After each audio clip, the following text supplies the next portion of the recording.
to be very, very careful. Very careful. To swish into our accent. No swishing into the accent. I'm making no promises. Oh, and the eyes are add a little bit of flavour for the recording, you know. You know. Oh, you know. Okay, I'm ready. Okay. You too? Yeah. Hello and welcome back to the Good to Know podcast. I am your host, Cord Hickey, and today I am so excited because we have our first ever guest on the podcast. The best guest ever, my sister, Stephanie Rice. Hey everyone, I'm Steph Rice. I'm so excited. I'm so proud of Court for creating the podcast. I know God put it on your spirit maybe a year ago or a bit more, and I'm just so proud of her obedience, and I'm so grateful we get to record together. So excited. Thank you. I was reminded today because obviously knew that Steph and I were going to be recording, and when I initially was sitting down with like dreaming up what's this podcast going to be, what are the topics I'm going to discuss, all of those things. And I started writing down a list of guests that I wanted to have on the podcast. And at the time, you weren't a believer. So you weren't on the list. And then, obviously, in the process, which we'll go into today, you got saved. And I remember as soon as that happened, I was like, oh my gosh, she's going to go on the list. And like X's on it of like, you're going to be the first guest for sure. So and I just got exciting. so excited. And now I'm here. I know. How good is So God? exciting. God's the best. Oh, and God's timing is always so beautiful. I love It's that. the best timing. I love when you can sit in the space like that we're in now and see the testimony that built up to that. Like when you didn't put me on the list. Yeah. To kind of go from that moment in time to this moment in time and just see how much amazing work God has done in our family and in our lives individually. Absolutely. So cool. It's so cool. So cool. God's the best. God's the best.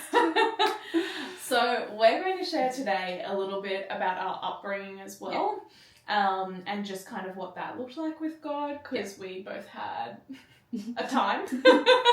And then we're going to share a little bit about like our testimonies of how we both came to faith and like almost what that looked like from the other's perspective as well with each other. I think that'd be really cool. Yeah, it's so interlinked. I feel like before we start, we have to give people a little background, right? So I'm 7.5 years older than Court. Yeah. My parents divorced when I was like 3 or 4, and our mum, so we had the same mum, different dads. Our mum remarried to your dad, and obviously then had Court, and I grew up living with Court kind of Monday to Friday. So most of our upbringing was together.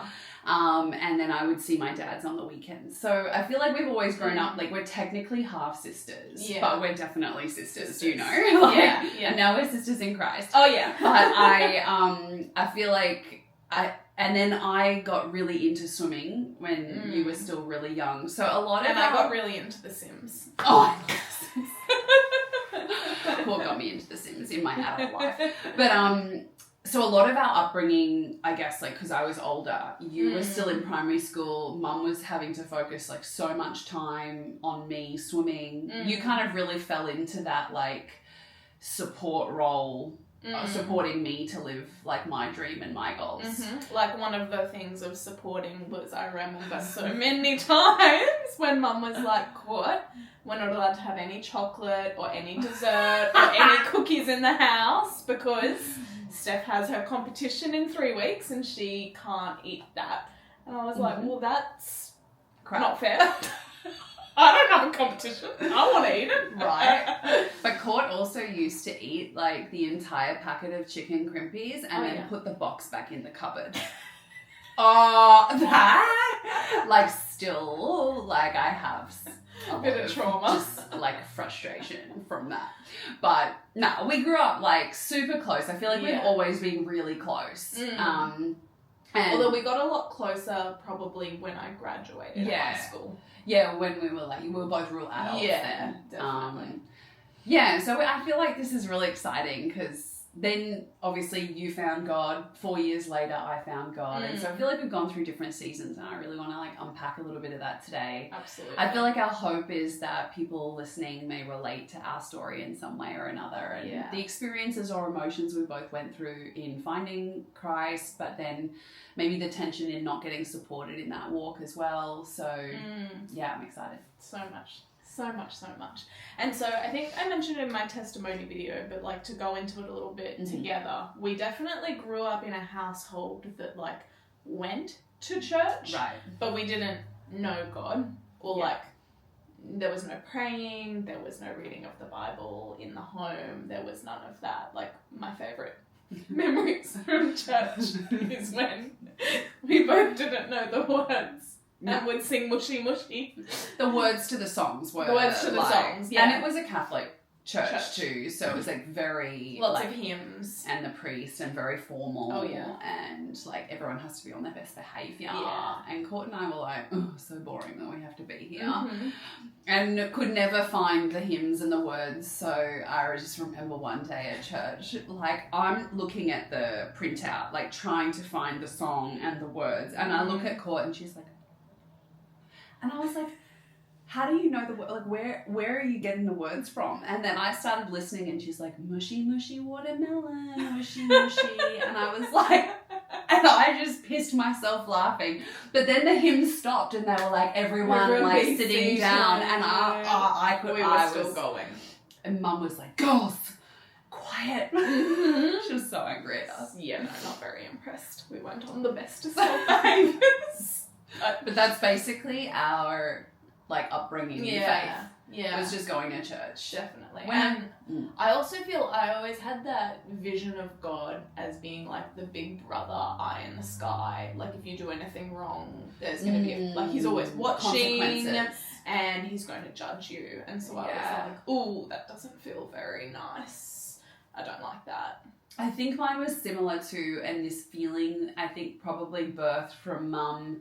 Like, it was a lot of, like, we should go to church. Like, it's the right thing to do. Like, we should go, like, you know. And so then we'd go and feel like we were only just going to tick a box to kind of receive some kind of, like, favour or, like, we've, you know, ticked that off the to-do list, like, you know, we've should be. Right thing. Yeah, we've done the right thing for another couple of weeks or whatever. Yeah. And so I just remember that was basically all I actually remember. Like, I didn't really know God. I didn't really understand any of his character. I definitely felt it was a lot more transactional. Like, you do good things, you get good things, but, you know, you could never do anything wrong. But I will say, like, when I was competing, like, world championships, Olympics, like, whatever it was, I always, for some reason, felt like I should pray before a competition. Because, like... in swimming. And you always wanted to go to a church, didn't you? Yeah, so like that's what I would do. I would just find a church wherever we were competing, like whether it was in Rome or in China or wherever. I would find a church and just go in and pray. Like I didn't like watch the service or go for service. It was just, but I find it interesting now being a Christian that I felt that sending up a prayer to God like had some kind of grace or help in a situation that there was like no control. Like so many things could go wrong. You know, it's a 2-minute race, like so many variables. I just felt this kind of peace that if I've sent up a prayer, like it will help or it could help have things go well. And I find now being a Christian that's so interesting that I felt in my spirit obviously some kind of like need to pray and be with God and have God's grace over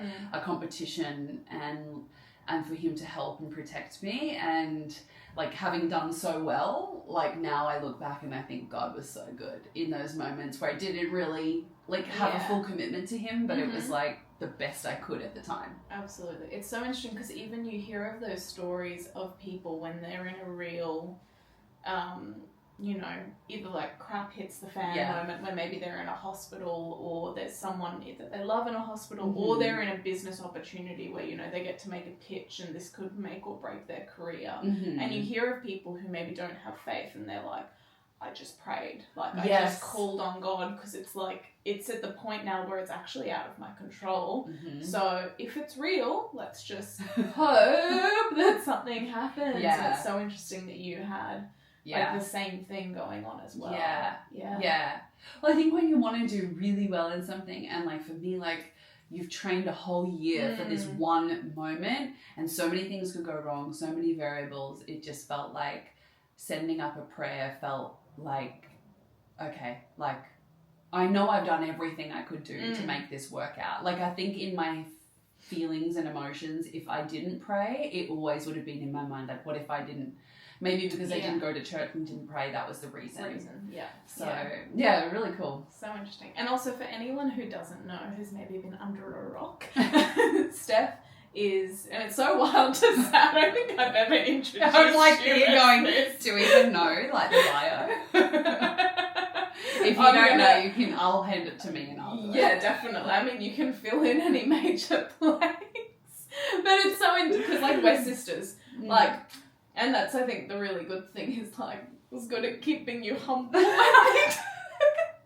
Because we grew up together. Like, I never saw you as like, oh my gosh, this, that. I was always like, whoa, you made a huge achievement in your life, but like, you still really pissed me off the other night when you made a comment or like we did something. So it's so funny but weird to say. But Steph is an insanely talented athlete, and almost like in a past life now. Yeah, definitely a past life. The 2008 Olympics were that was like your pinnacle year of success, where she won 3 Olympic gold medals and broke 3 Olympic world records. And she had 3 races that she went to finals in, so it was a 100% success rate. Which is insane. Yeah, so cool, super cool. Yeah, and it was really cool. Like all the like obviously it was so great to achieve like my childhood dream, but it came with so much like weight and responsibility of now being like a publicly recognized person and being on the front page of newspapers and magazines and like going to the grocery store and like everybody knew who I was, and it happened overnight. So it was just like something that you think as a kid, like, oh, it'd be so cool to be like on the cover of like Dolly magazine or something back then. But then when it all happened all really quickly, like no one can prepare you for that. And I feel like that weight of responsibility like really hit me quite quickly. And I really struggled to manage like both the swimming career and the public career. And I definitely like had a lot of, like, I feel like I learned a lot of lessons through errors. But I feel like since becoming a Christian only sort of 7 months ago now, so like I finished my career at 24, I'm 35, so it's been like 10 years.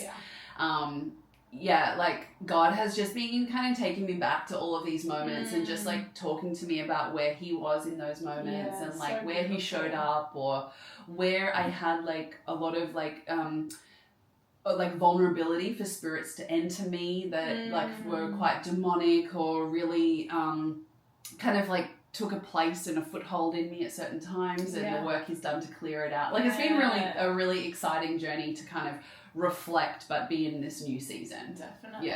I got reminded then, I know it was probably like a year or so into my faith, where it was, you know, you can be doing things in your faith which are so amazing, and then you can almost feel like, well, I did that. And you can take on some of the glory. And it's something that, you know, you hear, like, it's in the Bible, you hear it in church of, like, give glory unto God. Like, it's for God's glory. And I remember God just spoke to me so early on about how we as humans are not created to carry glory. And, like, when we carry glory, it actually breaks us. And I think when you see really successful people, whether if it's in sport or especially people that we elevate, so, like, your actors, your actresses, models, those people where they're a bit more in the limelight, where they can receive more glory, and then you can see them almost snap, where they go down really unhealthy paths, whether it be drugs, alcohol, or just getting lost in who they are as an identity. Yeah, because they're not meant to carry that glory. Like, we're not created to, and that's why God's God, and why we're meant to, you can receive it, but it's almost like a bypass, where it's like you receive it and you put it straight back up onto him. It's like, that's not mine to carry. God carries that glory, and I just keep living in and through him. I agree. And so it's so cool, because I imagine some of that healing would have been happening as well on just the weight of what you had to carry because you didn't have anyone to pass it on to. Yeah, and I think like that weight of responsibility for people that don't know God is like awesome when you're on the up. Because it's all you, like all your responsibility. So you're like, I did that, that's all me. I worked super hard, like I'm this type of person. Yeah. But I feel like the minute it turns like negative or challenging, it's like, I can't handle this. Like, who am I? Like, I don't want to carry all this responsibility. Like, it's all my fault. Like, I haven't done a good job. I'm not good enough. And I think that's like the beauty of God is like, I think it's amazing to receive the gifts and the favor that God has for you, but also just know, like, that was exactly because that was God. Yeah. Like, and you can just, like, enjoy it and receive it and be thankful. But in the hard times, you've got that companion and that support and that, like, best friend that's like, I love you no matter what. Yeah. The best. Yeah. God's so good. Oh, God is so good. And so then... We always kind of went on a similar journey with a lot of things. Yes. Like we both went vegan for a hot minute. Like hot, like being 7 years or something for us. Yeah. And then we both got really into spirituality as well, which was both of our like backgrounds before becoming Christians. Yes. Where we were like power of the universe, manifesting, law of attraction, crystals, angel cards. All of the stuff. All of the things. Oh, I'm so sorry, God. So sorry. We didn't know what was the correct thing. And so then I got saved, and then like we were living together at the time as well when this happened. Yeah. And because it was also during COVID, so there wasn't like, in the beginning there was no churches, so I wasn't going to church. I was very much doing it a bit more privately. Yeah. Like, did you know? No. Okay, yeah, cool. Like, yeah, that time for me, it was really beautiful because it was genuinely me and God, and like I didn't have anyone else, didn't know anyone else, so it was a lot of just learning from him and being formed by him and his word, which was really beautiful. Then churches opened up again and started going to church, which is when you probably clocked like, that's a little bit different. Yeah, I don't know if we were living together then. No, I think that we had moved like out of that place somewhere else. I know you had said a couple of times like, oh, I'll be at church, so like can catch up with you after kind of thing. And I wasn't like, oh, that's weird, but it was like, oh, okay, enjoy. See ya. Yeah. I'm not going. Yeah, exactly. So yeah. And I guess like, what was going through your mind when that was happening? Because again, we'd come from like a similar belief system, and then I started changing. And I know like a bit later on, we definitely had like a conversation about it. I think when I was getting baptized, where that was probably the first time that was a real convo. Yeah, it was a real convo. Yeah. It was really intense. It was intense. I was praying a lot during the conversation for the I right can imagine words. You were, You handled it with such grace. But my recollection of you finding faith and just that journey from spirituality into God, I think the greatest gift is that we've always known that there is a God. Yeah. Like, we've always had faith. I think, like, when we were kids, it was sort of like going to church. It was like we sort of know, but there's no relationship. There's no understanding. And then I think we both went through, like, challenging times. So for me, when I finished swimming, I went through this, like, identity kind of crisis of, like, who am I now? What am I good at? Like, I don't know who I am without swimming and without all of the recognition. And people were always like, are you still swimming? And I was like, no. And they're like, what do you do now? I'm like, I don't know. Like, I just didn't know who I was. And that's when I found, like, spirituality. And I feel like it found me in a season where I needed faith in something. Yeah. And so I just clung, like, so tightly onto it because, like, I just needed hope. And like went deep dive. Like, I'm the type of person that just goes hard into whatever it is that I've like decided that I'm going to go into. And I think, like, from my side, and I'm interested in yours, I feel like there's been a couple of times where I've followed you and a couple of times where you followed Yeah. me. So one of us has sort of like initiated like veganism. Yeah. And then I was really against it. And then maybe a year later I was all for it. And then with spirituality, I think I found it first and I was talking to you about it and then you were into it. And so then we were gung-ho. When you found God, and I remember only the conversation where we sat down and you were about to get baptized, so you'd probably been Christian for like a year or something? Yeah, probably like 10 months at this point in time. Yeah. And I was just like, I am not about it. Like, I was really still in that spiritual mindset of like all responsibility is on you. So like you can manifest, like you can do this, like you just need to do it better. Yeah. You obviously aren't doing it better. Well enough. And I kind of felt like faith for me just had so many mixed messages in and around it. And I feel like there's a lot of people that relate to that feeling. So like I felt it was a bit of a cop out. In one hand, I thought like, oh, okay, this is like this new thing that you're into. I was really against it for the reasons like I was just very ignorant. Like I didn't understand and didn't want to know the difference between Christian and Catholic and all the different denominations. So I wound it all up in the same box of like, this is just who God is. And like for me, the biggest thing I couldn't get behind was a lot of the stuff that goes on in some of those churches in America or whatever, where priests are like, you know, doing awful things to young boys. And I just couldn't get behind supporting you, knowing that that's sort of what you were supporting. Yeah. And I didn't have the interest to understand the difference. So I think I just sat in this place of like, that's a hard no from me. And it wouldn't have mattered what you said. It was just going to be a no. Yeah. And I remember the conversation because I was so against it. I really hated the convo. I didn't want to be there. I didn't want to be in it. And you, as always, just handled it with real like grace. Like you don't get fired up. You don't get angry. Like you kind of allow people to, like, I feel like you really listened and did your best to like answer my questions in a calm way. And I'm not like that. So I like on reflection, I'm like, that would have been a really unenjoyable experience for you on the other side.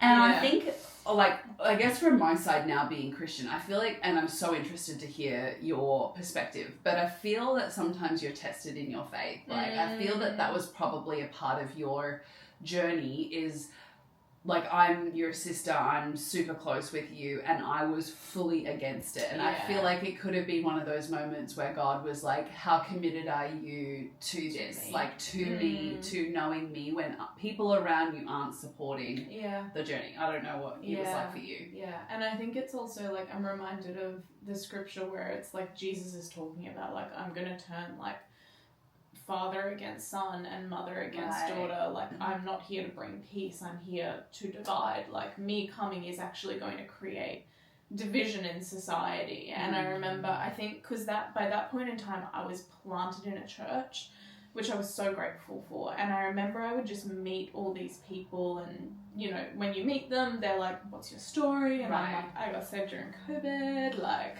I'm just coming by myself, got some really amazing friends. And they would be like, what about your parents? And I'm like, no. They're like, do you have siblings? I'm like, yeah, I have a sister. Does she have faith? And I'm like, no, like, no, she's not a Christian. And I remember people would always just say, like, that's so tough. And I think, yes, it is tough. And there was definitely moments where I was like, would hear my friends talk about, you know, like, oh, I was praying for my sister the other day, or like something happened and I was telling my mum, and then my mum prayed over it, and I was like, that's so beautiful. And I really wish I had that, and I don't.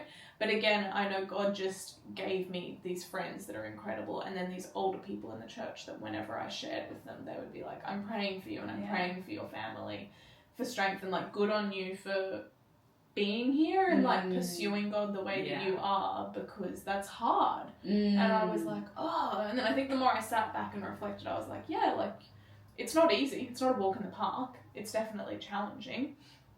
And yeah, that conversation was definitely I think very confronting, Yeah. and it was a challenging conversation, but I also know I was so grateful for it because you hadn't asked anything up to that point, and I feel like I'd sensed in my spirit that you were curious and you wanted to question things as to why I now believed this, but it hadn't ever come up. And so I was just grateful that it was like, okay, now the communication's open on this one. We're going to address the fact that I am a Christian, and we'll hash it out a little bit. And I remember the thing that, and I honestly think it's something that you can do your best to try and express it to someone, that like being saved, being a Christian, following Christ, it's a relationship at the absolute forefront. And I remember telling that to you, like, it's a relation. Like, I know we grew up in that religion where it's a lot of the rules, and I'm like, God doesn't even like religion because religion can divide his people, whereas he calls us as a church to be one and to be whole and not to be divided against each other. And I was like, I know that you have that perspective, but that's not what it is. Like, if I was in that, 100% slap me around the face and be like, you're in a cult, get out, not healthy. But I was like, it's a relationship, and he's healed me so much and like has done so much for me, and I just want you to understand that. But again, I think it's also like, it's never on us to save anyone. Like, God always saves. And so you can always, I guess, try and explain it or express it in a way where people might see something from a different lens. But it's only God that does it in the end. You can like walk people up to the door, but they have to really like go through it themselves. Open it and commit and have their own relationship. Otherwise, it's just short-lived. Yeah, definitely. Yeah. But I remember I finished that conversation with you, and I remember just thanking God, and I was like, God, I really hope I said all the right things, and that. I know, like, you were definitely challenging me a lot, because we even had that standpoint of, you used to be spiritual, where it's like you believe everything, and like it's the universe, and it's expansive, and now you're just like this one thing, and I'm like, yeah, like the Bible says, it's a narrow path, like not everyone wants it. And I just think it actually gave me hope, and it was one of those confronting conversations, which I think as a Christian you have to have. Yeah. And you need to, like what you were saying with the testing of your faith, is it's what are you going to stand on when people reject you, when people like call you out or decide that they don't want to actually have anything to do with you. Not that happened with us, but where you're pushed in it, and where it's like, well, I could just not and keep the comfort of these people or the security of whatever it is, or is it, I know I'm going to trust God. And I remember something that my friends said to me is that they were like, Court, you were just pursuing God so much with your whole heart, and they're like, you just need to trust that your sister's going to see that, and like through the way that you live your life, God's going to show himself to your sister through that, and you have to keep pursuing God. And I was like, okay, that I can do.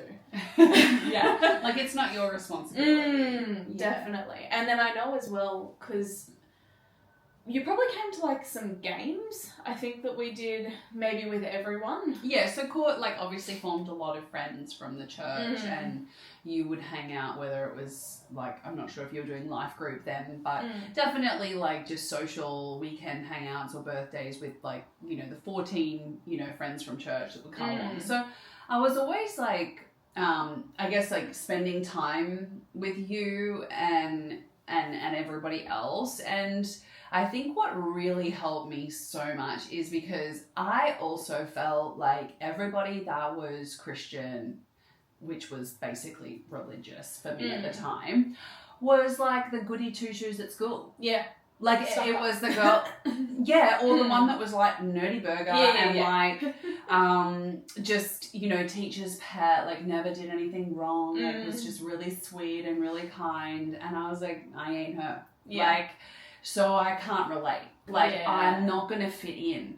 Like, I think it was this constant, like, I just already know I'm not going to fit into a group of people that, like, love and worship God. And so I think what was really helpful for me was actually meeting your friends and being like, oh, like I remember being like, oh, like I could get around a couple of those girls. Like they're similar, they're a bit fun, they're a bit cheeky. And I was like, I actually could see myself like enjoying spending time with them. And that was really eye-opening for me because I really felt like I just wouldn't, who I was didn't fit into the mold of who you had to be to like know God and have faith and be religious. Like, because that's all I knew was my experience of school, like faith, and then our faith at church. And I was just like all I remember was the girls at church, like Catholic church growing up, that would wear the robe and walk down the aisle with the cross and like just stand there and read a few scriptures. And I was like, well, I'm definitely not ever doing that. Yeah. Like, 100%. there's no way. 100%. So I just thought that was the girl. Yeah. And I was like, but like, I've had a bit of fun, like go out, party, have drinks, like I'm not her. Yeah. And so really felt that was super helpful for me. Yeah. And then Court invited me to a couple of the like women's nights that you had at your church. Like just, I guess like opportunities to invite people in the broader community that don't know God or have a relationship with God that would just gain something out of like a night like that. And I have, and you have too, always been into personal development. Like I feel like spirituality and personal development coincided for me. So whether it was like Tony Robbins seminars that we went to, or like reading books on like success formulas and like leadership, like I was all about that. So at that time that you invited me to a couple of the women's events and things at the church, I was open to going because I was open to personal development. Yeah. So I remember being like, if I'm going to hear from some great like women leaders, like that have had some successful careers or businesses or whatever it is that they're doing, like I'll go to that. Yeah. Like, of course, like sure, sounds good, I've got nothing on kind of thing. And I think that helped me to just, I remember walking into your church for the first time and being like, oh, this place is this is cool. Yeah, like 100%. Because again, the only church I had gone to. I feel like the Christmas production was the first thing that you came to. Maybe, but that wasn't a good experience of church because it was such a non-church run event. Yeah. It was more like going to a concert. Whereas I know going to that women's event, festival, it was really like walking into this, you know, kind of like dark, big convention center kind of thing with like really great lighting and stage production and like I was like, oh, this is like an event, like with great music. And I remember the worship being something that I'd never experienced before, like because we just sung hymns. Yeah. So singing worship and really being like, oh, this is like got a good energy about it, and the preachers were like normal guys in like normal clothes that looked like normal people and, you know, shared their sermon and message in a way that had their stories in it, and parts of it I could relate to. I think what I really loved about going to church with you that first time was it just stripped away a lot of the formality of religion that I thought it was. Yeah. And that really helped me because Catholic church, it was like the robes and the very formal run events and the boring hymns and stuff and then sit and stand and I remember and stand and sit again. And I remember the whole time being really tired, like just being like, oh, I can't wait till this is over, I'm so tired, this is so boring. And going to your church, I just really felt like, oh, this is cool for church. Yeah, 100%. And I think it was really nice for me to walk a bit of that journey with you and just be exposed to it and understand that there could be something different than what I had my box kind of religion. Definitely.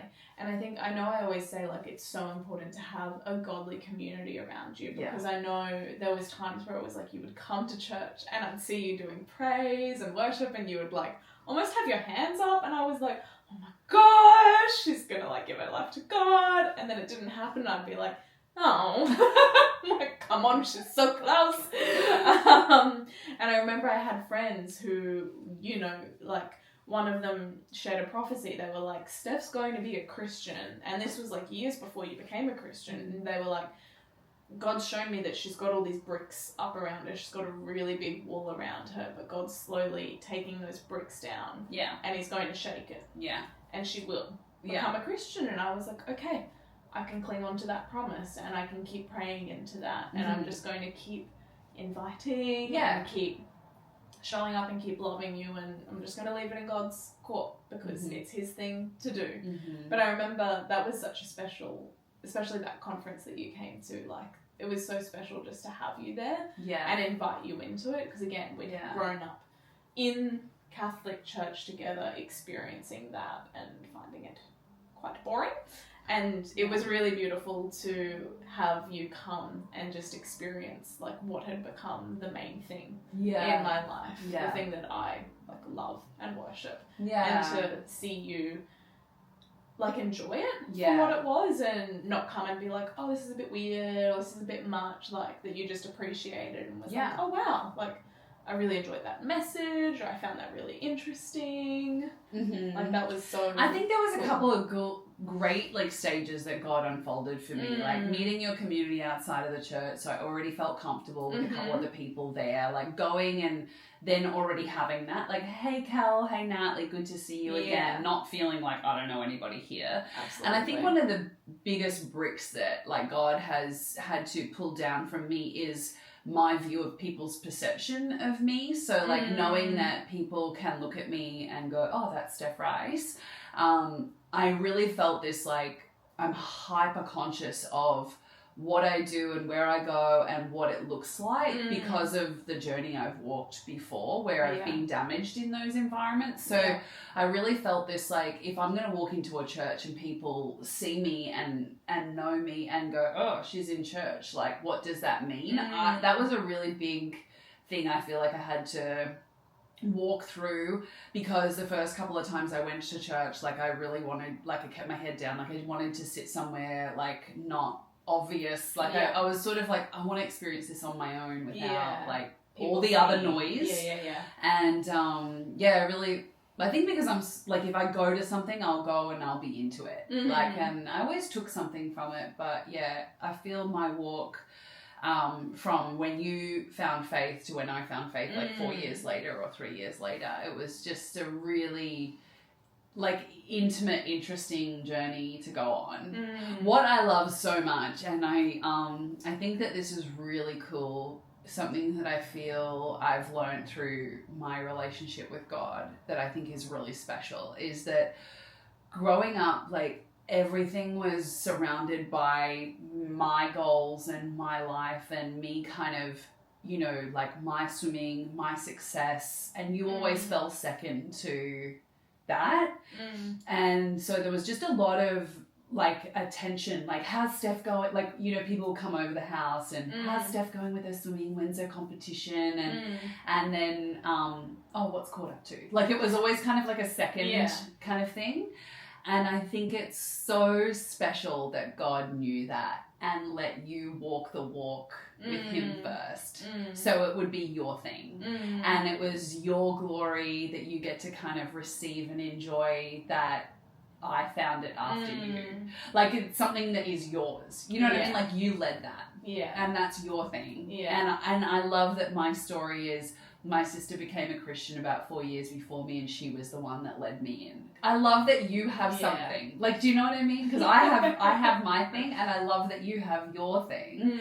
Because I feel like that is so much of God's kindness. Oh, you're so cute. But so much of God's kindness to be like, caught, I know you've taken a back seat for all these years. Like, I want you to walk this walk first. And I want you to receive the like joy and fulfillment of being the one to like walk other people through. Like I love that was yours.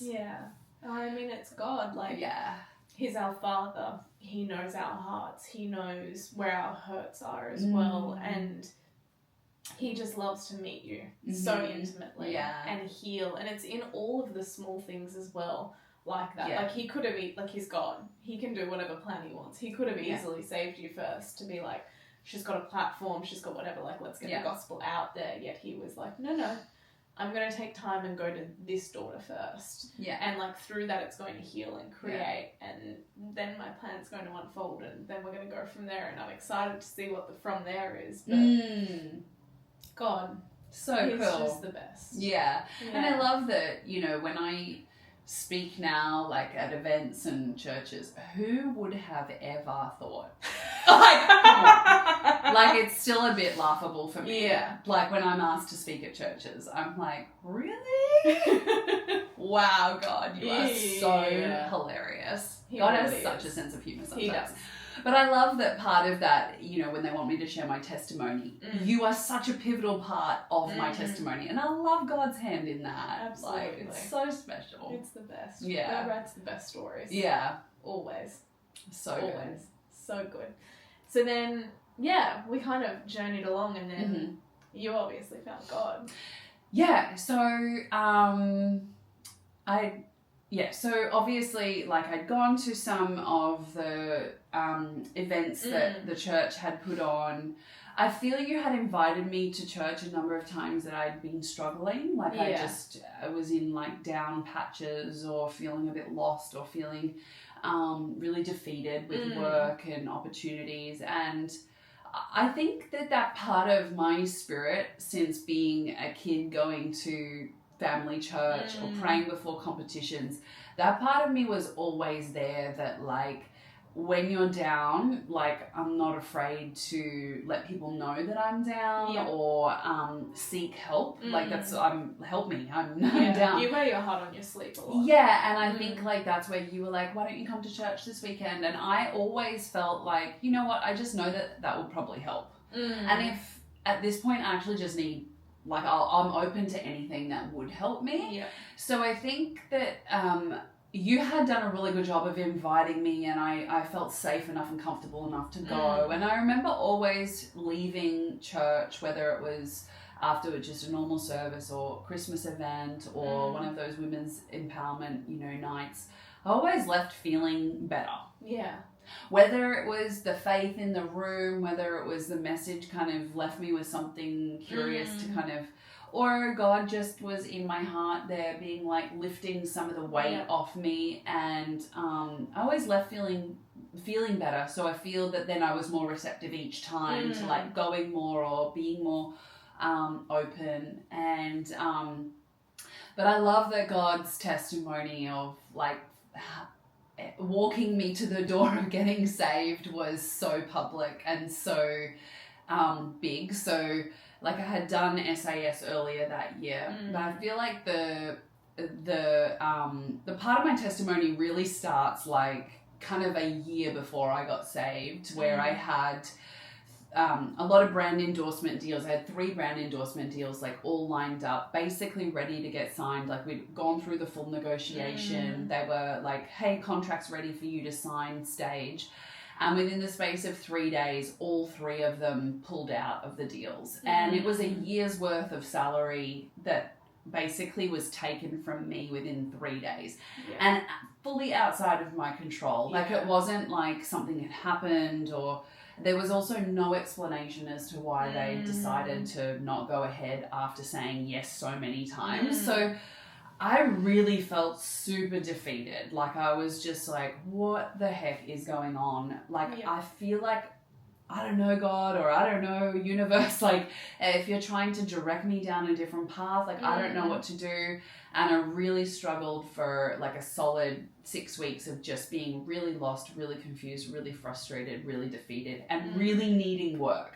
And I remember one night just praying a prayer. I did not say the word God, but I prayed really hard. Like it was a very intentional, like, you know what? I really need help. And I really need a specific amount of money, and I really need it now. And literally 2 days later, my agent called me and was like, hey, got this opportunity to do SAS, and it's for this amount of money, the exact amount of money that I had prayed that I needed. And I was like, done. Sounds awesome. I'm in. And that was like going to be 6 months away. So in that time, I decided to go to university, do my MBA, like diversify my skills. And I felt like I was on the right path, like walking the right walk, like kind of doing what I felt the universe was calling me to do, and then did SAS, trained super hard. So hard. And then like got onto the show day 4 of a 10-day course and dislocated my shoulder and had to get pulled out of the course. And I remember being like, again, something outside of my control has come in and taken away an opportunity that I knew I would have succeeded at or been great at, or it's prevented me from like that next step forward or like receiving any kind of favor, whether it was like finances or opportunities or platforms. And I was just so broken, and it was just this like, I actually have no faith left. Like I have like, people would present an opportunity and I was like, no, it's probably not going to work. Like that was just my very first thought. Like, and so I feel like the injury was the injury, but it was the breaking of my faith through that experience that I just had no hope left in me. Like I just felt like nothing's working out. Like I just like, is this my story now? And so like was the lowest I've ever felt when I was over there in Jordan finishing the show, came back and kind of just slipped into like back into uni, back into that kind of day to day, like not really thinking about it, not really processing it, but feeling still very uneasy and having no work and no opportunities and no finances. And then when the show aired 6 months later, it's like it just unveiled all the trauma that I hadn't processed, but now with this loud microphone of like the whole nation kind of watching it and watching me break like on TV, and I think just hearing all of it, and I just like it just really broke me down to like this bare stripped level of like, I am not okay. Like I actually was the first time I've really felt like scared for myself. Like I can't coach myself out of this mentally. Like no personal development is getting me out of this hole. Like I just knew that. And I was scared for you. Yeah, I felt really like, and I've never felt scared before. Like so not scared that I would harm myself, but scared like just for me. I don't know how to describe it. And I remember having to do like back to back interviews that one day, and I was so broken and so emotional, and I like picked up the phone, tried to put on like the persona and you know, and just get through the interview without crying, and like hang up the phone. I'd have 3 minutes before I'd have to call the next interview, and just crying like uncontrollably. And it was like a really awful day. I came back that night. I'd spoken to you and I was like, I am really struggling. I'm a bit worried for myself. I don't really know what to do. And you spoke to me that night and were like, oh, you know, I'm away, but I can come, you know, see you tomorrow and whatever. And I'm pretty sure that was the night that we spoke and you were like, can I pray for you? And I was like, oh, like, yeah, that'd be great. Thinking you're going to hang up the phone and like send up a prayer in your privacy of your bedroom or something. So I was like, oh, that'd be great. Because I remember this, because I remember we were on the phone and we were talking, and I was like, I could feel how down you were, and I was like, I'm going to pray for you. I'm going to pray for you. And I was like, you're going to have to ask her if you can pray. And so I'm like, okay, I'll ask. And I remember I was so nervous to do that. And I remember as I was doing that, I'm like, I know you think that I'm going to hang up the phone and then pray, but like, no, I'm praying, right? Like, you're going to listen to me pray. Yeah. And it was the greatest gift you could have given me. I'm so like proud of your courage to that moment, because I remember being like, yeah, that would be really great. Like, and then you were like, okay, Father God, I thank you for Stephanie and how much you love her. And I was just like, and every word you spoke about the yoke and carrying the yoke. And I remember you saying a few things like, it's too heavy for her. She can't carry it anymore. You know, like let her, you know, release that, you know, load to you and that weight, and let her have a good sleep and let her this. And I remember going to bed that night and having a better sleep than I had the past couple of nights. Like I felt like I could rest a little bit, and I felt like something's happening, felt like something was moving. And then I woke up feeling like a little bit better, but still really like devastated. And then I spoke to you the next day for like 3 hours on the phone, and I was then a bit like, okay, so like what's God's like, what is this thing about God? Like how is God in this moment? Like talk to me, I'm gonna listen. I remember you asked me, you were like, so what would your faith say to me right now? And I remember just being on the receiving end being like, God, like, I think this is almost it. Like, God, give me the words, tell me what to say. Right. Like, you were so open. And I think sometimes God allows us to get to that place where it's like, you're the only thing left. Right. I've actually exhausted every single other option. So what would you have me do? Yeah. And that's exactly the feeling. Like Court spoke to me about God and stuff for about 3.5 hours. I still felt low, but I felt like I was like a little bit getting a little bit better, like 2% better. And that was for me, like, at least I'm tracking in the right direction. Yeah. So I was very scared to go further down the other way. And I think you'd said to me, like, well, do you want to come to church this weekend? It was still going to be a couple of days away. And I was like, yeah, I think that'd be really nice. I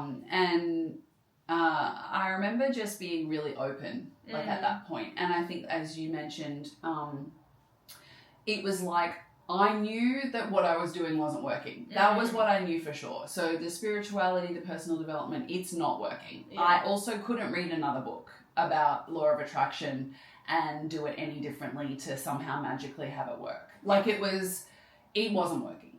And it was just like, all right, well, I just know I have to give something else a go. And this feels like all what's in front of me right now. It wasn't like I was like, God's the answer. I was kind of like, all right, well, I'll give this a go. Yeah. And I'll commit to it. And so went to church that weekend. And also on that, because we went Sunday night and I had been in Bundaberg that weekend. And I remember I drove back from Bundaberg that night to Brisbane, which was like a 5-6 hour drive. I can't remember off the top of my head, but I remember I was exhausted. And I think sometimes this is what happens with your faith, especially when it comes to sharing the gospel and like sharing with God, is like it's not always easy, and sometimes you have to make yourself really uncomfortable and really stretch yourself for it. And I remember I just knew, I was like, you need to be in the house of God. Like, I know that you and your spirit and your soul needs this right now. And I was like, but I just really want to go to bed.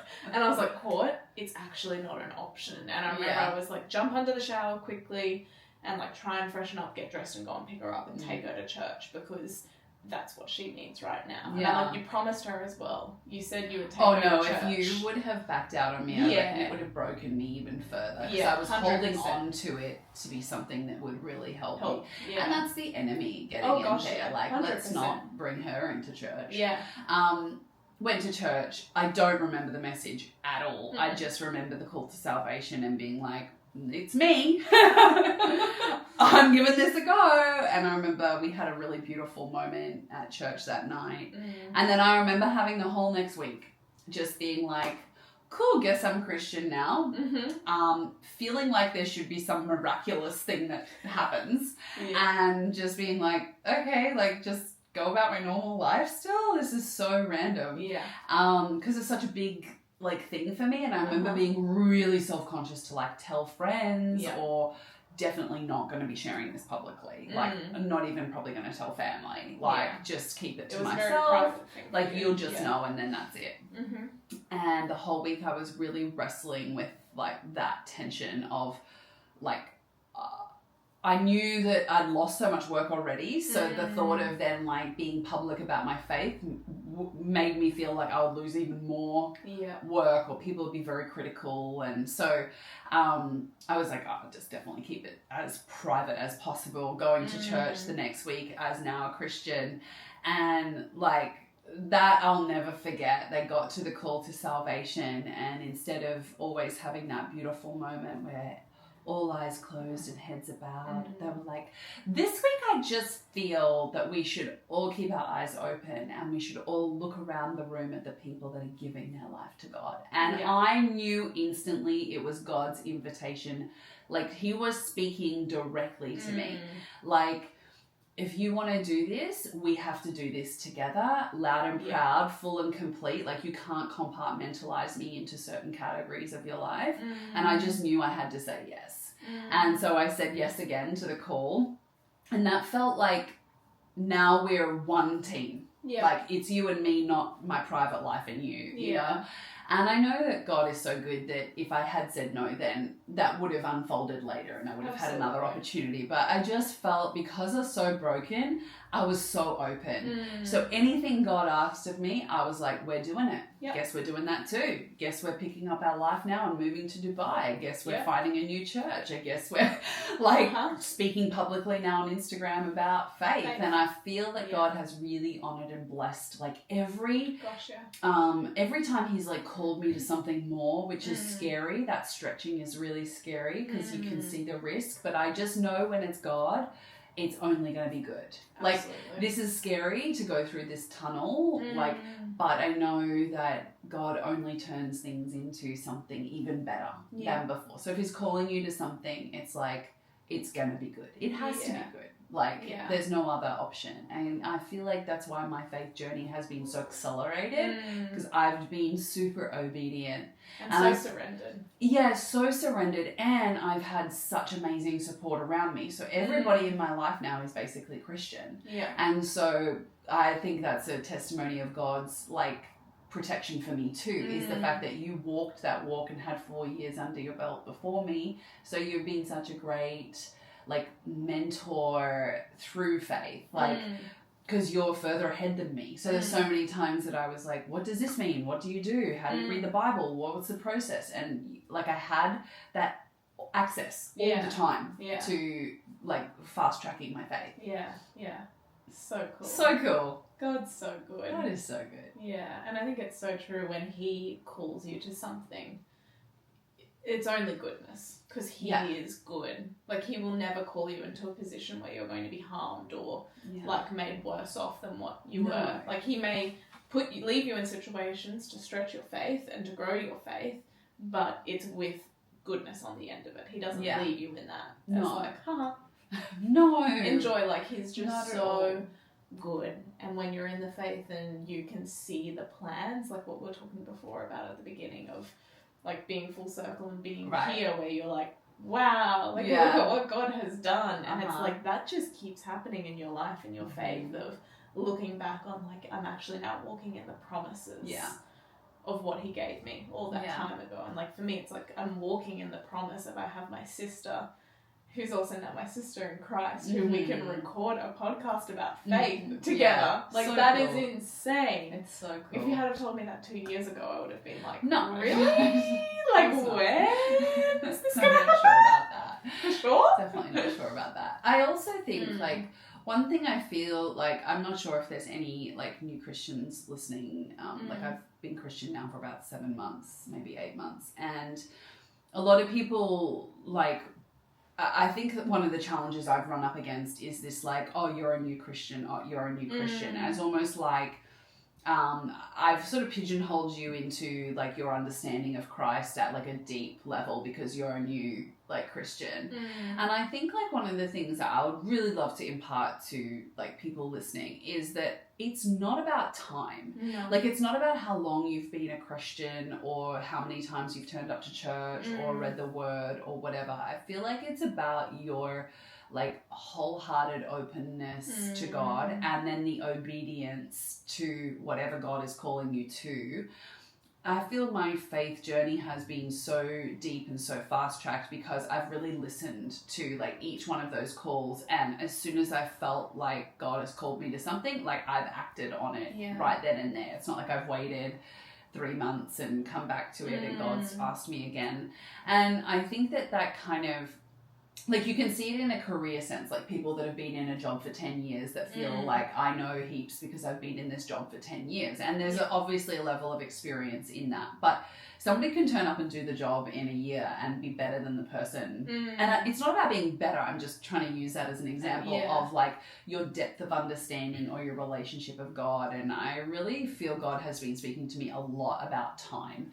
Time is such a human-made construct. And God is above time. Yeah. He's not bound by time either. So I feel it's really easy to kind of, when you're asking God for a blessing, say finances, to feel like, okay, if I want that amount of blessing of financial goodness, that's going to take X amount of time for it to show up in my life because I only get paid this much a month or whatever your salary is or whatever that looks like. But I feel God has been like, I can turn things around like that. Like things can happen overnight. Things like he is a God of like supernatural and miracles and good favor. And I feel that God has really been putting on my spirit this feeling of like, don't let your mind be bound by time. Like anything is possible, and just have faith in me and my character, and I can make good things happen. And then you hear testimonies of people that are like, oh, I just received this like this check or this opportunity or this travel thing for free, and you think, wow, like that is God. Yeah. And absolutely. I love how God kind of can show up when you have that faith and that openness. Definitely. I think as well, I just got as well like that readiness for God. And I know it talks about it in the Bible in like the virgins, the 10 virgins, and it's like talking about Jesus' return, and you know, some of them are ready and prepared, they have the oil and the lamp, and then there's 5 that don't. They're not ready, they don't have the oil, and so then they don't get into the party. And like Jesus is saying, like, make sure you're ready because you don't know when I'm going to return. So it's always being ready for Jesus for the return, but it's also being ready for whatever he calls you to. Because like, if you're God, the Father, and you're like, I need someone to go and start this business, to go and move to this place, to go and tell this person, to go and do this, like, I'm going to the people who are ready. Yeah. I'm going to be like, that one. I know them. I know that they're ready. I know that they're going to respond. Yeah. This one, I will tap on your shoulder. And like, I'm going to tap on your shoulder a few times, and then you're finally going to get it. Right. And you're going to get ready. But it's like, when it's the big things as well, I'd be going to the ones who are ready. I'm going to be like, you, 100%. I know. I need someone to do, like, there's no time to muck around. There's no, like, go. Yeah. And there's someone who's there like, yes. Yeah, exactly. And just that surrender, that living in obedience, and like doing when you're prompted. Totally. It's that scripture that God doesn't call the qualified, he qualifies the called. Yeah. And I feel that it always comes to me in that sense of like, it's so easy to feel like I'm not like ready for that, or like that's above my skill set or what I know I'm capable of. And I feel that that's that confidence. I always have to go back to like, God, I know that you would only put me in situations that I'm ready for, and I know you will grace and anoint me with whatever I need in order to do that.